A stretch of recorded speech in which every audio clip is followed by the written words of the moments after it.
오늘 저는 읽으신 본문의 말씀을 가지고 당연한 것으로 여깁시다. 당연한 것으로 여깁시다. 이러한 제목을 가지고 함께 말씀을 나눠보고자 합니다. 당연한 것으로 여깁시다. 무엇을 당연한 것으로 여겨야 하는 것인가? 하나님이 우리 하나님이라는 것을 당연한 것으로 여겨야 됩니다. 하나님이 우리의 삶을 주장하시고 주관하시고 인도하고 계시다라는 것을 당연하게 좀 여겨야 됩니다. 그래서 하나님의 인도함을 받던 이스라엘 백성들에게 하나님께서 여호수아를 통해 뭐라고 계속 말씀하십니까? 두려워하지 말라, 놀라지 말라, 내가 네 하나님이다. 두려워하지 말라, 놀라지 말라, 내가 네 하나님이다. 너희는 지금 당하는 일을 이상한 일 당한 것처럼 여기지 말라. 곧 당연한 것으로 여겨라. 내가 너를 인도하는 방식이니 당연한 것으로 여기며 그 걸음을 걸어내라 라는 것입니다. 이와 같은 관점에서 히브리서는 핍박을 받고 있던 초대교회 성도들을 향해 그들이 받는 그 고난을 당연한 것으로 여기라는 권면을 하고 있습니다. 그들이 받는 그 고난을 당연한 것으로 여기라. 그리고 이 권면의 근거는 본문 11절이 기록하고 있듯이 예수 그리스도께서 장래의 좋은 일을 완성하기 위한 대제사장으로 계시기 때문이라고 말합니다. 예수님께서 장래의 좋은 일을 완성하기 위한 대제사장으로 지금도 우리를 위하여 일하고 계시다라는 그 근거를 가지고 이렇게 말하고 있는 것입니다. 우리는 현재를 살아가고 있고 예수는 장래의 좋은 일을 완성하기 위한 대제사장으로 지금도 일하고 계시다라는 것입니다. 이처럼 히브리서가 다루고 있는 예수 그리스도의 현재 사역은 십자가 사건을 넘어서 있는 영역을 다루고 있다라는 것입니다. 오늘 찬양했잖아요. 살아계신 주 나의 참된 소망 두려움이 사라지네. 살아계신 주 나의 참된 소망 두려움이 사라지네. 우리의 소망은 예수님이 살아계시다라는 것에 있어야 된다라는 것입니다.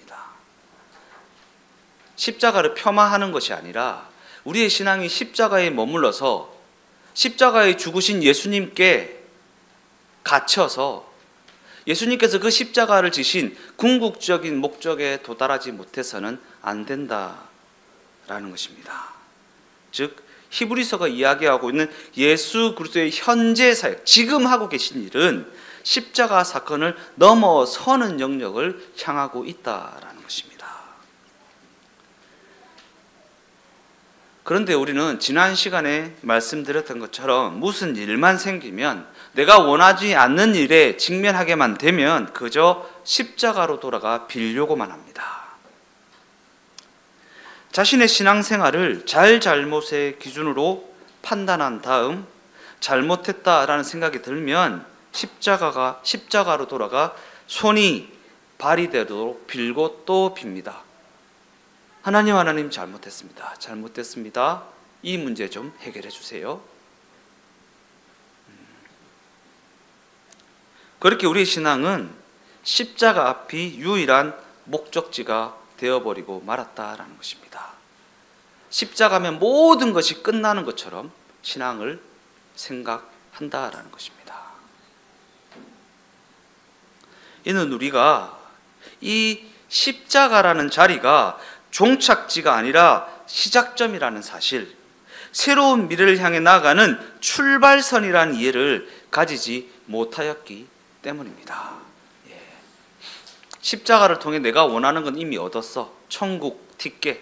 그러니까 이제는 다른 것에 관심을 가지며 살아간다라는 것입니다.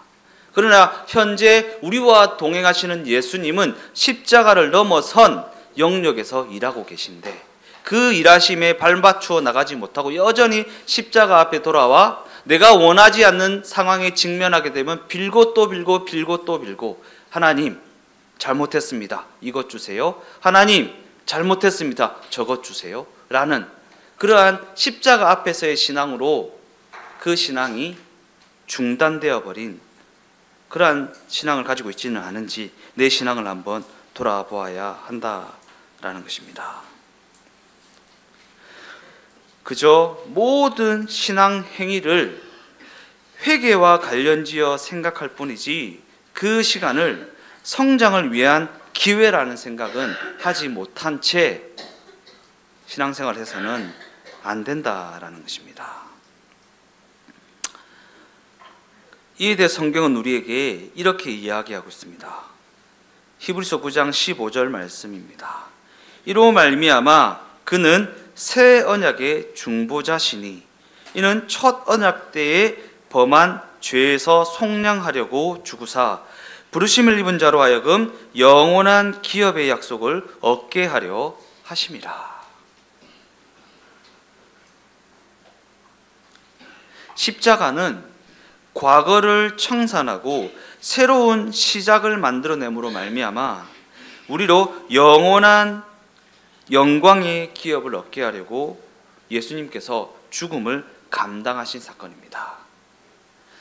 과거를 청산하고 새로운 시작을 만들어내시고 영원한 영광의 기업을 얻게 하시기 위해서 예수님께서 죽음을 감당하신 사건, 그 십자가 사건이 어디를 향하고 있는지를 보셔야 된다라는 것입니다. 그저 그냥 십자가 앞에서 잘못했습니다, 잘못했습니다 빌고 또 비는 것이 중요한 것이 아니라 그 십자가 사건이 과연 무엇을 목적하고 있는가, 어디를 향하고 있는가, 궁극적으로 우리를 어디로 이끌어 가고 있는가를 보셔야 한다라는 것입니다. 그와 같은 목적을 가진 십자가 죽음을 감당하신 예수님께서는 하늘 보좌 우편에서 우리를 위한 대제사장으로 지금도 우리를 위해 일하고 계시며 우리와 동행하고 계십니다. 그러나 우리가 신앙생활을 하면서 가장 답답해하는 대목은 어떠한 대목입니까? 예수님께서 십자가 죽음으로 말미암아 우리를 구원하시고 우리를 위한 대제사장으로 지금도 하늘 보좌 우편에서 우리를 위해 일하고 계신데 우리의 인생은 왜 이렇게 고단하고 고달프고 우리의 삶은 왜 이렇게 만족스럽지 못한가라는 부분에 있지 않습니까? 예수님이 십자가로 우리를 구원하셨다며, 예수님이 지금도 우리를 위한 대제사장으로 우리와 동행하시며 우리와 함께 걸음을 걸어내고 계시다며, 근데 왜 이렇게 고달파? 근데 왜 이렇게 만족스럽지가 않아? 라는 이 대목이 우리가 신앙생활을 하면서 가장 답답해하는 난제 중에 난제입니다. 그러나 히브리서는 이 문제에 대해 다음과 같이 답하고 있습니다. 히브리서 9장 27절에서 28절 말씀.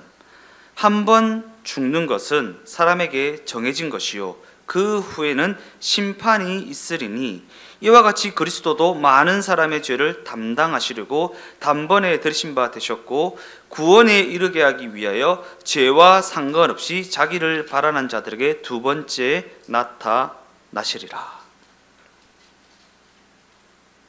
뜬금없이 한 번 죽는 것은 사람에게 정해진 것이다. 그 후에는 심판이 있다라는 이야기를 하고 있습니다.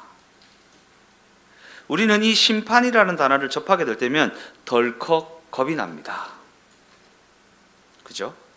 그러나 중요한 사실은 이 말씀은 우리를 겁박하거나 우리에게 겁을 주기 위한 엄포가 아니다라는 사실입니다.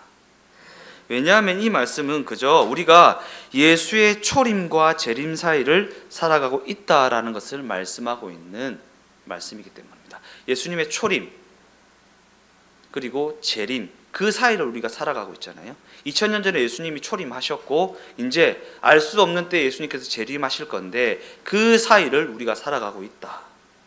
그리고 우리는 그 시간을 배우고 성장하여서 훌륭해질 기회로 여겨야 한다라는 권면의 말씀입니다. 너 심판받는다, 똑바로 살아라, 이렇게 겁주는 것이 아니라 우리는 예수님의 초림과 재림 사이를 살아가고 있다. 그러니 이 사이를 살아가는 우리는 그 시간을 배우고 성장하여서 훌륭해질 기회로 여겨야 한다. 우리가 이와 같은 기회와 이와 같은 책임 속에서 살아가고 있다는 사실을 깨닫지 못하면 우리는 그저 잘잘못이라는 그 기준에 묶여 뭔가 마음에 안 들면 울고 불고 회개하여 그 문제를 해결하려고 하는 그 일만 반복하게 될 것이기 때문입니다. 잘잘못이라는 기준에 묶여 와 이랬노? 내가 이래서 그랬나? 왜 이렇지? 내가 저래서 그랬나? 아이고 하나님 앞에 회개해야지. 예수님 잘못했습니다. 잘못했습니다. 이 신앙에서 좀 벗어나자라는 얘기를 하고 있는 것입니다. 하나님 이것도 잘못했고 저것도 잘못했습니다 라는 회개만 할 것이 아니라 거기서 한 발짝도 나아가지 못하고 제자리 걸음만 하는 신앙이 될 것이 아니라 우리를 구원하신 목적, 우리를 구원하신 그 십자가가 향하고 있는 지점을 향해 나아가는 신앙생활을 해야 한다라는 것입니다. 그러면 우리는 과연 어떻게 배우고 어떻게 성장할 수 있는 것입니까? 성경을 더 많이 읽으면 됩니까?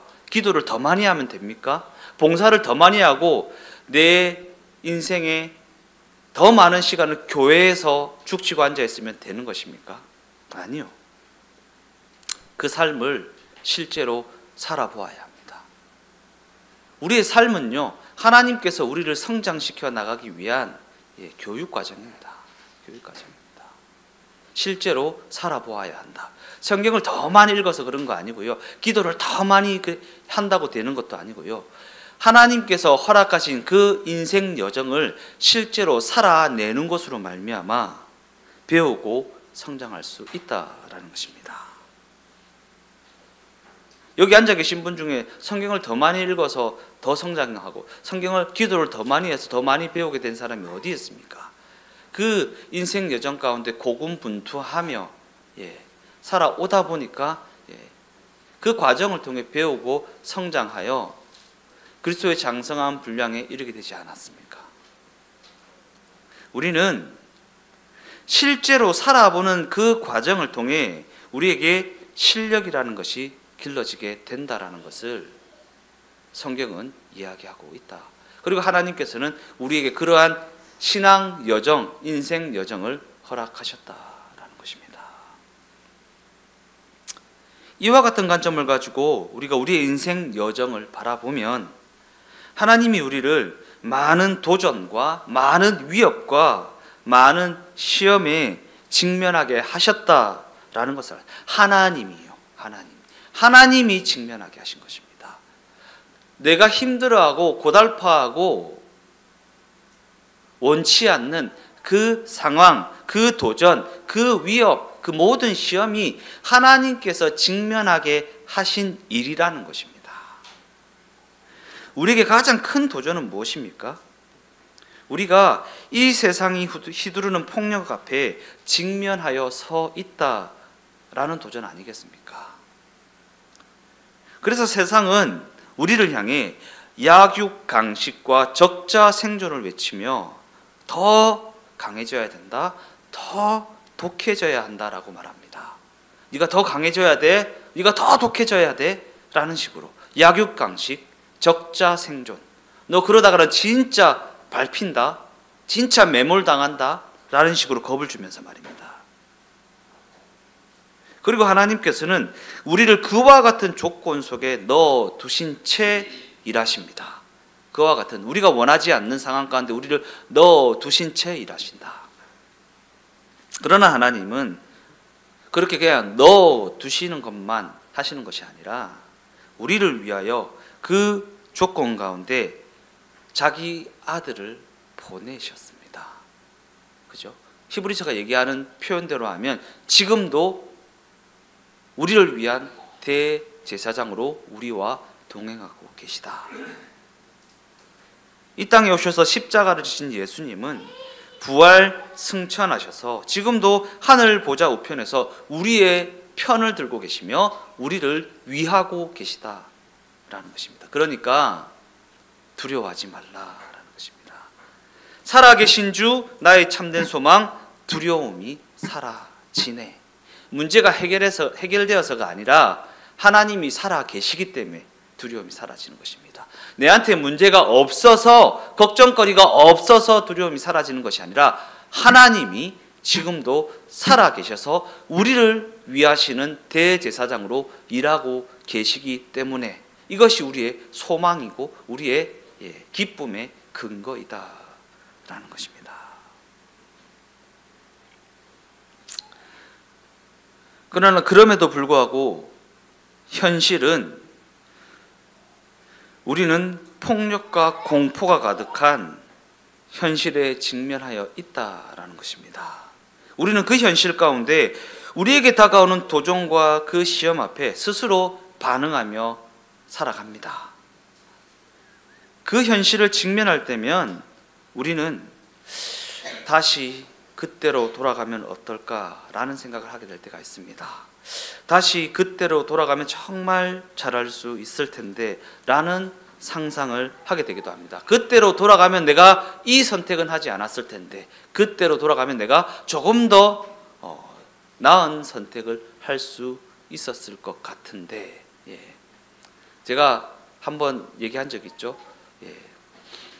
고등학교를 진학하고 이제 축구 선수로서 고등학교를 진학하고 제가 제일 많이 했던 기도, 고등학교 진학해서 하나님을 인격적으로 만났거든요. 제일 많이 했던 기도, 하나님, 눈 뜨고 이 밤에 자고 눈을 뜨면 중학교 2학년이 되게 해주세요. 중학교 2학년이 되게 해주세요. 그때 내가 중학교 2학년으로 돌아가면 지금과 같은 선택을 하지 않았을 텐데 라는 후회를 하면서 말입니다. 진짜 진지하게 기도했습니다. 거의 한 3개월 동안 잘 때 맨날 하나님, 이 밤에 잠을 자고 눈을 뜨면 중학교 2학년으로 돌아가게 해주세요. 그때로 돌아가면 더 잘할 수 있을 것 같습니다. 그때로 돌아가게만 해주신다면 좀 더 잘해보겠습니다. 여기서 잘한다라는 게 무엇입니까? 잘한다. 우리에게 주어진 그 시간에 조금 더 집중을 한다는 것 아니겠습니까? 우리에게 주어진 그 상황까지 조금 더 집중해서 반응한다는 거 아니겠습니까? 그런 관점에서 우리는 인생 여정을 지나오면서 우리 인생의 최고의 덕목이 성실함이라는 것을 배우게 됩니다. 정직하게 성실하게 임하는 것이 인생의 최고의 덕목이라는 것을 배우게 됩니다. 자신에게 주어진 그 시간에 조금 더 집중을 하고 그 시간을 조금 더 성실하게 살아내는 것이 중요하다라는 것을 배우게 된다라는 것입니다. 그때는 몰랐습니다. 그때로 돌아가기만 하면 조금 더 성실하게, 조금 더 정직하게 지금과는 다른 자세로 임하였을 텐데 라는 후회를 하게 되지 않습니까? 우리는 인생 여정을 실제로 살아보면서 이와 같은 깨달음을 배우게 되고 성장하게 되고 하지 않습니까? 이기는 것이 소용이 없다라는 사실, 보복하는 것이 쓸데가 없다라는 사실을 실제로 살아보면서, 실제로 겪어보면서 배우게 됩니다. 이겼다고 여겨지는 것들이 그 인생 여정에서 별 의미가 없다라는 사실 또한 우리는 실제로 겪어보면서 배우게 됩니다. 그러나 그와 같은 배움은 실제로 살아보는 그 과정을 통과하지 않고서는 결코 배울 수 없는 것들입니다. 옆에서 가르쳐 준다고 됩니까? 안 되더라고요. 지나와 본 사람들이 그렇게 잔소리를 해도 안 들어 쳐먹지 않습니까? 안 들어 쳐먹습니다. 여기서 탕자의 비유를 떠올려 봅시다. 탕자의 비유. 탕자는 고아였습니까?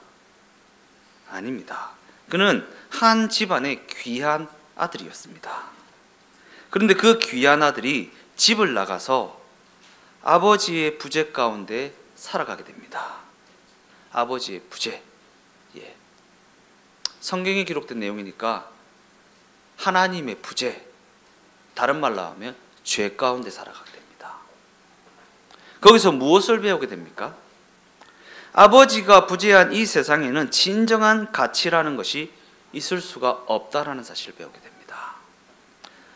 아버지의 인도하심을 거부한 삶에는 진정한 가치가 있을 수 없다라는 사실을 배우게 된다라는, 정당한 보상도 없고 진정한 영광도 없다라는 사실을 깨닫고 그는 아버지께로 다시 돌아오게 됩니다. 내 아버지 집에는 품꾼들마저도 넉넉했다. 내 아버지 집에는 품꾼들마저도 넉넉했다. 탕자의 이 넋두리는 그저 경제적인 측면만을 이야기하고 있는 것이 아닙니다. 경제적인 측면, 그냥 빈털터리가 돼서 아버지 집에는 품꾼들마저도 넉넉하게 먹고 마시지 아니하였는가라는 경제적인 측면만을 이야기하고 있는 것이 아닙니다. 실제적으로는 내 아버지 집에서는 품꾼들마저도 사람 대접을 받지 아니하였는가라는 깨달음입니다. 그러한 깨달음을 얻은 그가 돌아와서 아버지에게 뭐라고 말합니까? 아버지, 저를 그저 품꾼의 하나로 보시옵소서. 품꾼과 같은 사람 대접만으로도 저는 족합니다. 이에 아버지는 그에게 뭐라고 답합니까? 무슨 소리냐? 내 아들에게 새 신을 신겨라. 그에게 가락지를 끼우고 그를 위한 송아지를 잡아라. 죽었던 내 자식이 살아 돌아왔다.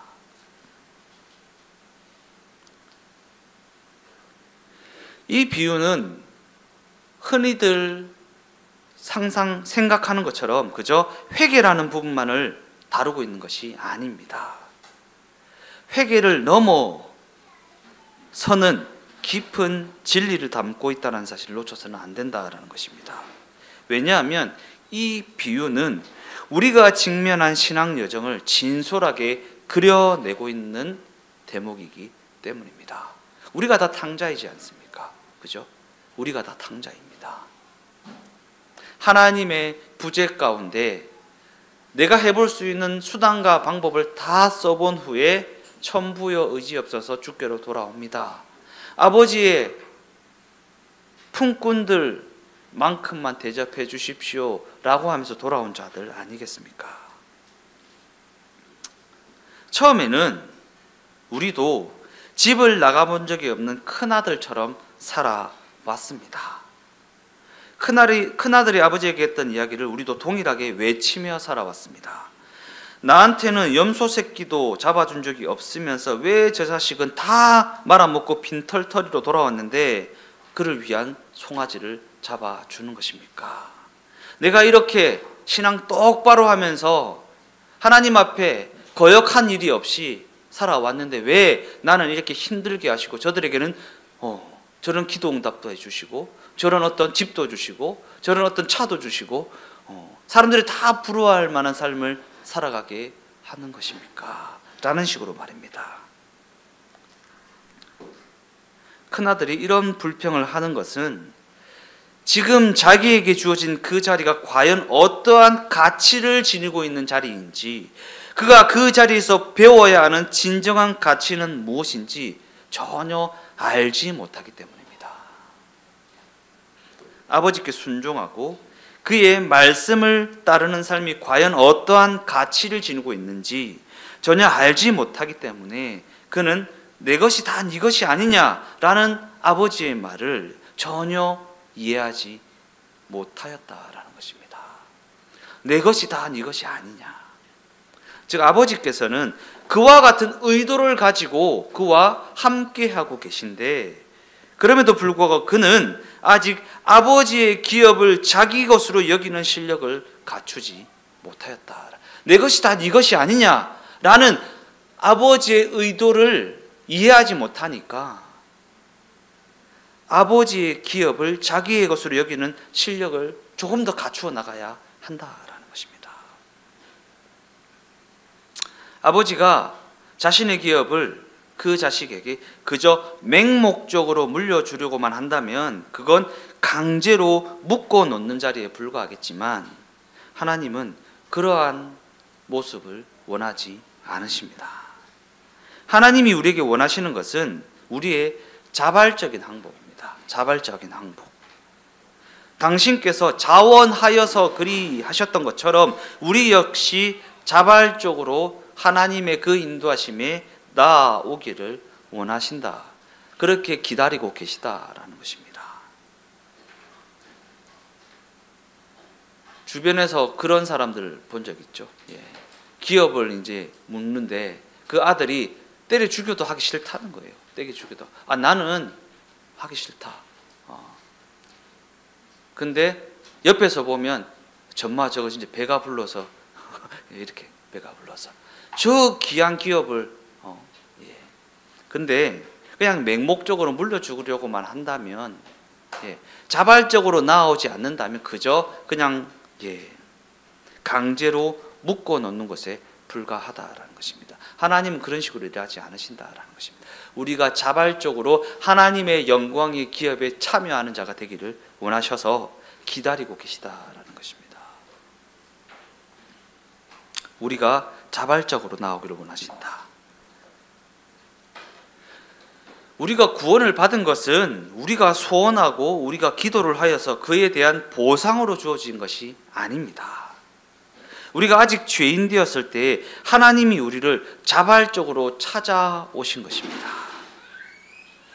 그러한 관점에서 하나님은 우리 앞에 세상과 당신을 동등하게 두신 다음에 거기서 우리가 자발적으로 하나님을 선택하는 우리의 자발적 선택을 원하십니다. 자발적 선택. 다른 말로 자발적 선택이라니까 너무 어렵죠. 다른 말로 무엇입니까? 사랑을 원하신다는. 사랑이요. 사랑은 강제로 되어지는 것이 아니지 않습니까? 변사또가 춘향이한테 아무리 수청을 들으라고 해도 자발적인 그냥 몸을 줄 수는 있겠죠. 그러나 사랑이라는 마음을 줄 수는 없지 않습니까? 하나님은 그저 그냥 몸을 바치는 것을 원하는 것이 아니라 자발적인 선택으로 말미암은 사랑을 원하고 계시다라는 것입니다. 그러기에 우리는 빌고 빌어서 이기면 그만이지 성공하면 그만이지가 아닙니다. 신앙의 패러다임은 성공과 번영에 있지 않습니다. 우리가 하나님과 그 의도하심의 가치를 알게 되기를 원하신다라는. 그냥 강제로 묶어두시는 것이 아니라 하나님과 하나님의 그 의도하심의 가치를 깨달아 알아 그 가치에 발맞추어 나가기를 원하신다. 그게 부모의 기쁨이지 않겠습니까? 부모가 엄마 아빠가 평생 일구어온 이 기업을 그냥 죽지 못해 물려받는 것이 아니라 그 가치를 알고 내가 가치 있다고 해서 추구해왔던 그 걸음을 맞추어 나가는 자발적으로 걸음을 맞추어 나가는 그게 부모의 기쁨이 아니겠습니까? 하나님이 그걸 원하신다라는 것입니다. 하나님이 우리에게 당신의 목적과 당신의 의도하심을 따라 살아갈 기회를 주고 계시다라는 사실을 우리로 깨닫기를 원하신다라는 것입니다.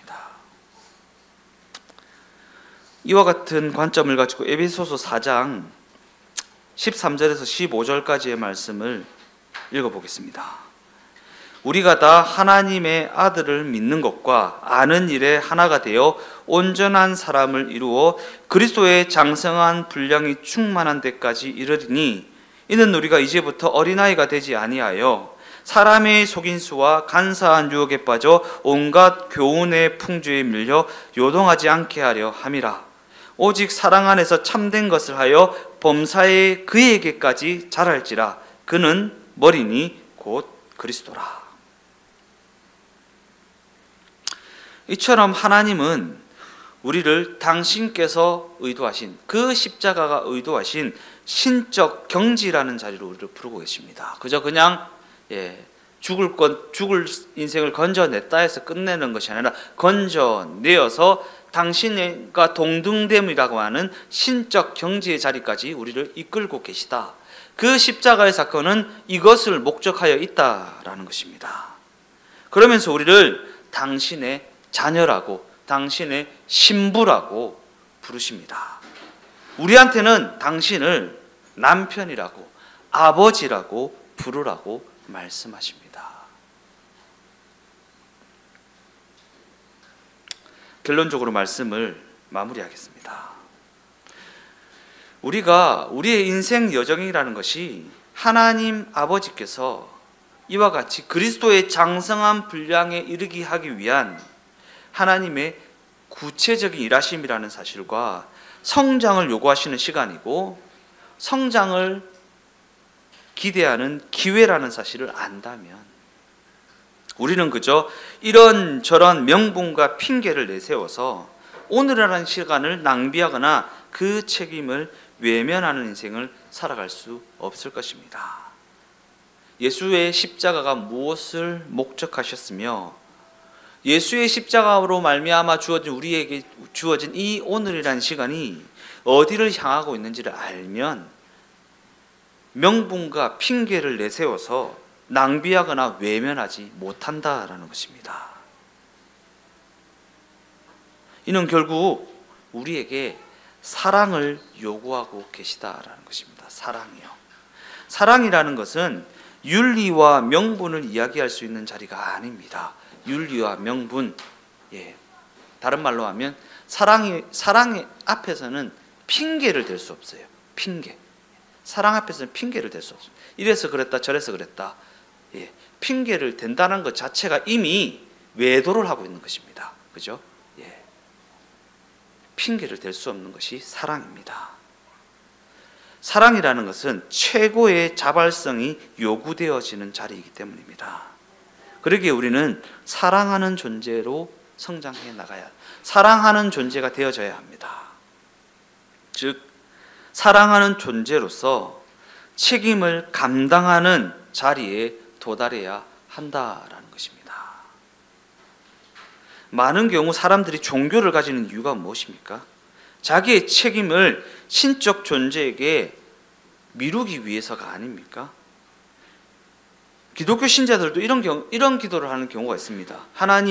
하나님의 뜻을 제게 알려주셔서 제가 이런저런 책임지지 않은 삶을 살아갈 수 있게 해주세요. 그죠? 당신의 뜻을 알려주셔서 이런저런 책임을 지지 않아도 되게 해주세요. 환상을 보여주셔서 동남쪽으로 가서 땅을 사게 하셔서 땅을 잘못 사서 곤란을 겪는 책임을 겪지 않게 해주세요. 이런 거 아닙니까? 결국에는 그런 겁니다. 하나님의 뜻을 내게 알려주셔서 내가 넘어지거나 쓰러지는 일을 겪지 않도록 그런 책임 없이 그냥 평탄하게 문제없이 살아가게 해주세요라는 거 아닙니까?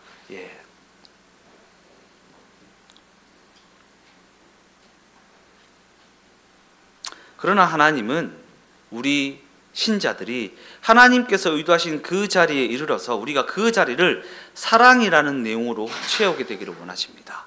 사랑이라는 내용으로 채우게 되기를 원하신다. 사랑만큼 책임 있는 일이 무엇입니까? 부모의 사랑, 그죠?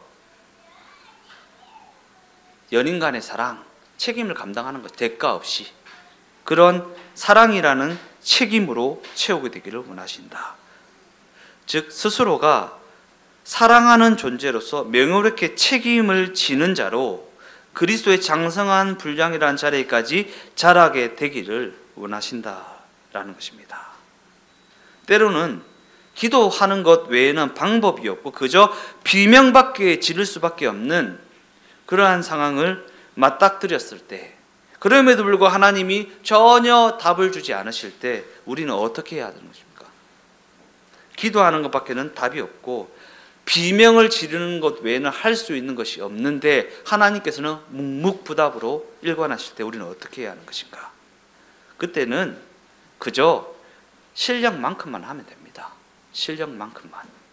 때로는 화를 내기도 하고 때로는 울분을 토해내기도 하고 때로는 밥상을 걷어차기도 할 것입니다.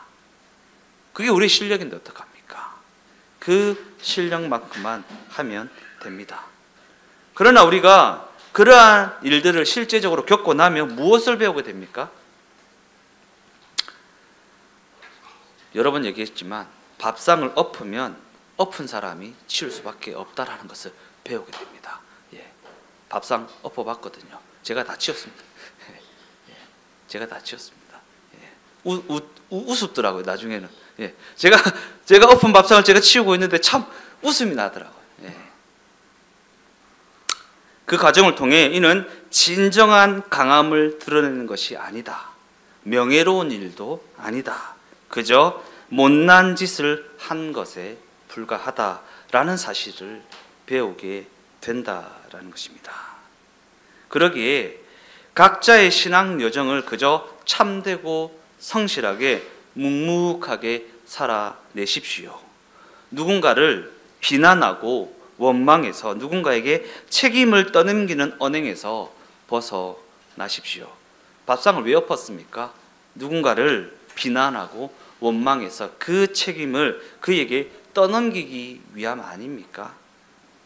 그렇게 누군가를 비난하고 원망해서 누군가에게 책임을 떠넘기는 그 언행에서 우리는 벗어나야 한다. 책임 있게 반응하는 삶으로 명예로운 신자의 자리에 이르게 되는 우리 주 동행교회 각 사람이 다 되어지시기를 예수님의 이름으로 축원드립니다.